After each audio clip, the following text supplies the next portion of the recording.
Hi guys, எல்லோரும் எப்படி இருக்கீங்க? நல்லா இருப்பீங்கன்னு நினைக்கிறேன். உங்கள் வீட்டில் யாருக்காச்சும் கோஸ் பிடிக்கலையா? கண்டிப்பாக இதை ட்ரை பண்ணி பாருங்கள். உங்களை திருப்பி திருப்பி செஞ்சு தர சொல்லி டார்ச்சர் பண்ணிகிட்டே இருப்பாங்க.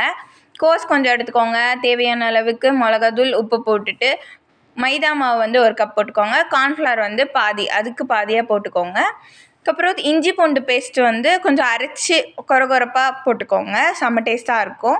அதுக்கப்புறம் உங்களால் கொஞ்சம் மிக்ஸ் பண்ண முடியலன்னா கொஞ்சம் தண்ணி ஆட் பண்ணி மிக்ஸ் பண்ணி வச்சுக்கோங்க. ஒரு 5 மினிட்ஸ் இருக்கட்டும். எங்கள் வீட்டில் எப்போவுமே செக்கில் ஆட்டின கடலெண்ணெய் யூஸ் பண்ணுவாங்க. அதுவும் இல்லாமல் அது சமைக்கிறதுக்கு வந்து ரொம்ப ஃப்ளேவர்ஃபுல்லாக இருக்கும். ஸோ அதில் பொரிச்சிங்கன்னா நல்லாவே இருக்கும். எண்ணெய் காஞ்சதும் ஒன்று ஒன்றா போட்டு பொரித்து எடுங்க. நான் சும்மா சொல்லலை, என் தம்பிக்குமே வந்து கோஸே பிடிக்காது. ஆனால் இதை வந்துட்டு அவன் விடவே இல்லை. செம்ம டேஸ்ட்டாக சாப்பிட்டுட்டே இருந்தான். டேஸ்ட்டாக இருக்குன்னு சொன்னான். அவனோட ஃபீட்பேக் தான் உங்களுக்கு ஷேர் பண்ணுறேன். இந்த வீடியோ உங்களுக்கு பிடிச்சிருந்தா லைக் பண்ணுங்கள், கமெண்ட் பண்ணுங்கள், சப்ஸ்கிரைப் பண்ணுங்கள்.